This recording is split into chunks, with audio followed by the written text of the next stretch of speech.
जय हिंद साथियों, मैं हूं दीपक निषाद। आप सभी का स्वागत करता हूं अपने YouTube channel UP board preparation में। तो आज का टॉपिक होने वाला है हमारा कार्बनिक यौगिकों का नामकरण, यानी कि आज हम पढ़ेंगे IUPAC नाम क्या होता है और IUPAC नाम की ज़रूरत क्यों हुई।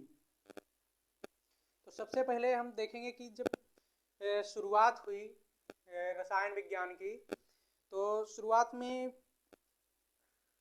पदार्थों का नामकरण उनके उत्पत्ति के आधार पर किया गया, जिसे हम निरर्थक या रूढ़ पद्धति कहा जाता के नाम से जानते हैं। निरर्थक अथवा रूढ़ पद्धति।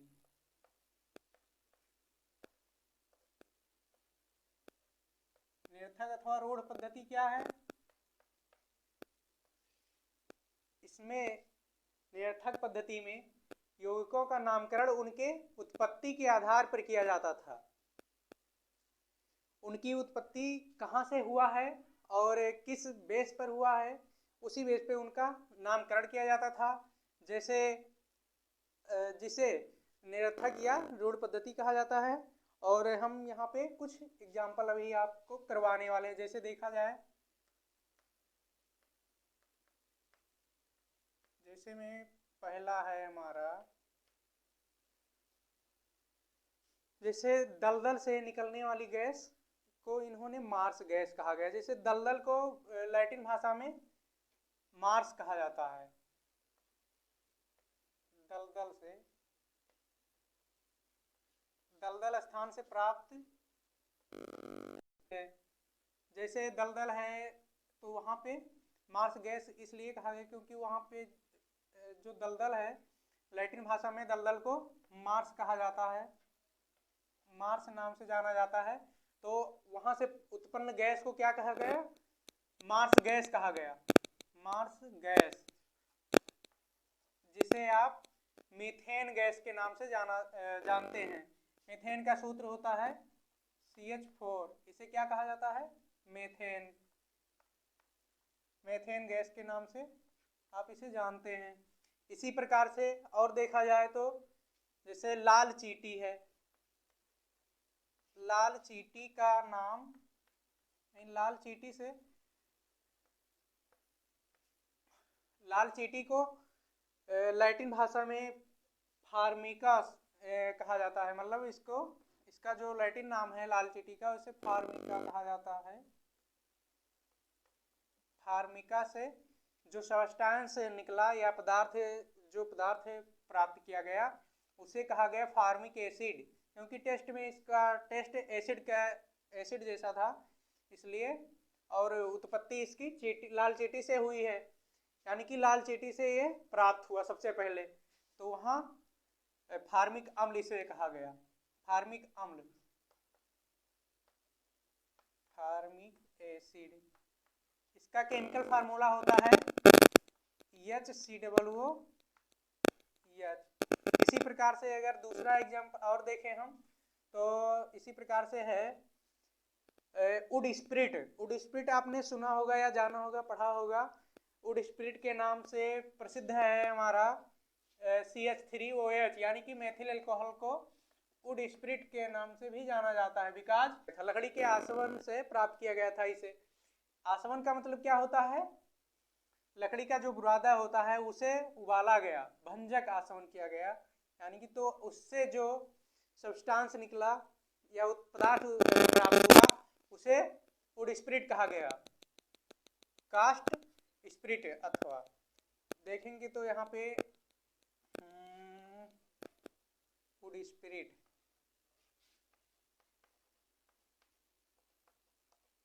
वुड स्प्रिट, इसका फार्मूला होगा CH3OH। इसे वुड स्प्रिट कहा जाता है। इसी प्रकार से और देखा जाए अगर, तो है हमारा एस्टिक अम्ल। एस्टिक अम्ल की भी उत्पत्ति इसी बेस पे हुई है और उसका नाम भी इसी बेस पर रखा गया है। जैसे सिरके में पाया जाता है ना एस्टिक अम्ल, सिरके से प्राप्त, सिरके से प्राप्त अम्ल, अम्ल है हमारा एसिटिक अम्ल, एसिटिक अम्ल। इसका रासायनिक सूत्र होता है हमारा CH3COOH, CH3COOH।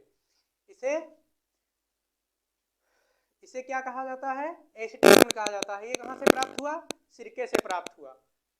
अब इसके बाद हम आगे चलेंगे।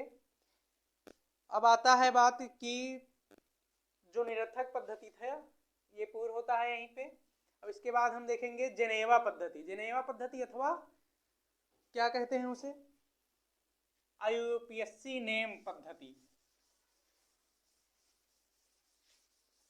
जेनेवा पद्धति ऐसी पद्धति है जहां पे अब हम देखेंगे जेनेवा पद्धति, जेनेवा पद्धति अथवा IUPAC नेम पद्धति। Geneva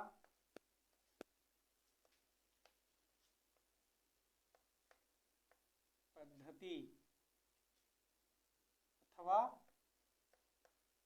IUPAC name system.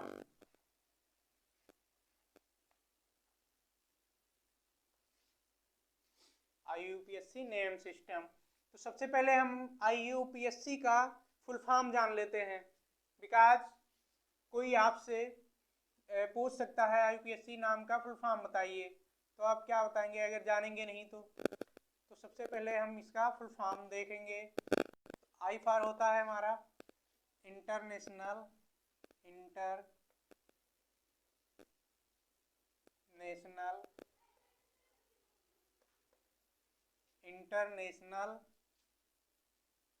Union of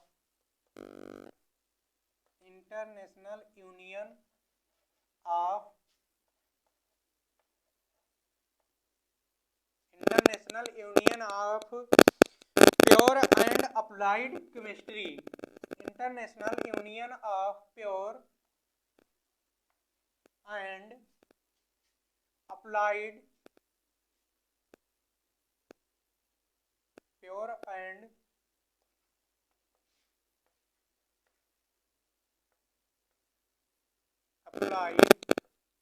chemistry.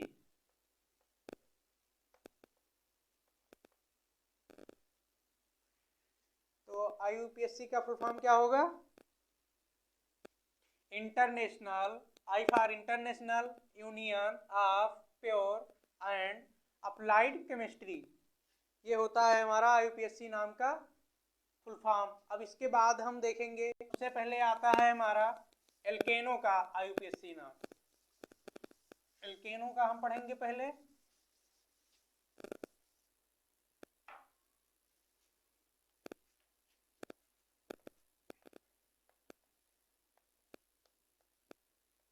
Alkene, इनका सामान्य सूत्र होता है, एल्केनो का सामान्य सूत्र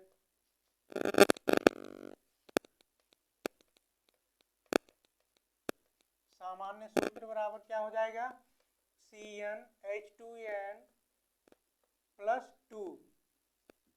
इस सूत्र का मतलब क्या है?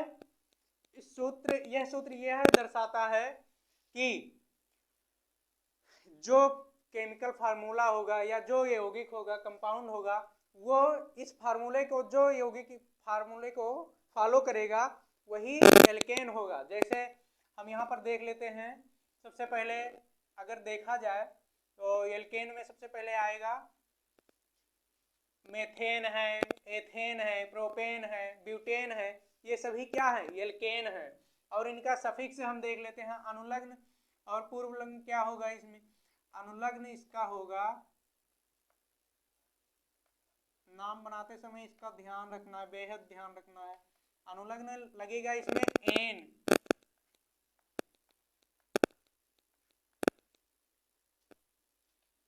कैसे लगेगा? चलिए एक श्रेणी बनाएंगे। सबसे पहले लिखेंगे एक कॉलम में हम एल्केन का सूत्र, फिर उसके बाद साधारण नाम, फिर IUPAC नाम। 3 ब्लॉक बना लेंगे। एल्केनों का सूत्र पहले, एल्केनों का सूत्र। दूसरे ब्लॉक में होगा हमारा साधारण नाम।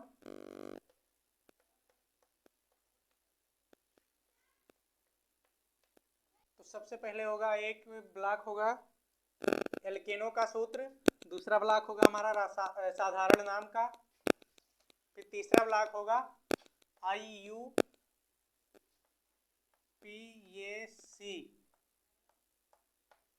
नाम का। अब इसमें सबसे पहले पहला एल्केन है हमारा, एल्केनों के सूत्र में सबसे पहले मेथेन का सूत्र होता है हमारा CH4। ये क्या है? मेथेन है। इसका साधारण नाम क्या हो जाएगा यहाँ पे? मेथेन। फिर IUPAC नाम क्या बनेगा इसका? अनुलग्न इसमें N लगेगा ही पहले से। मेथेन का IUPAC नाम मेथेन ही होता है।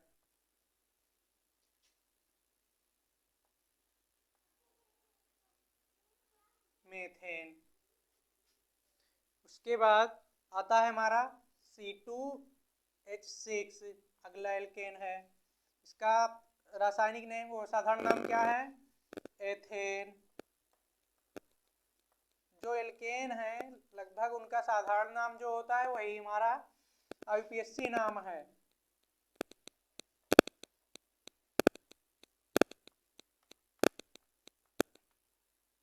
एथेन। इसके बाद आता है प्रोपेन। 3 कार्बन की श्रृंखला है ये, C3H8। क्या है ये? एथेन, प्रोपेन है। इसका साधारण नाम प्रोपेन। फिर IUPAC नाम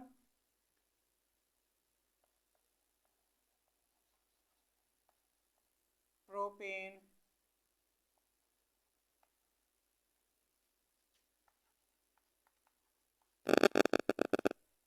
इसके बाद आता है ब्यूटेन, C4H10। साधारण नाम ब्यूटेन, IUPAC नाम भी ब्यूटेन होगा। इसके बाद C5H12। क्या है? पेंटेन है। पेंटेन का रासायनिक IUPAC नाम भी पेंटेन ही रहेगा। इसी प्रकार से जितने भी एल्केन हैं, जैसे अगर 6 कार्बन की श्रृंखला हो गए तो वो क्या होगा? 6 कार्बन की श्रृंखला हेक्सेन होगी। इसी प्रकार से जो एल्केन का है नामकरण वो चलता रहेगा। अब इसके बाद हम आते हैं, एल्केन के बाद हमारा होगा, एल्केन का तो नामकरण हो गया यहाँ पे। एल्केन के बाद आता है एल्कीन का नामकरण।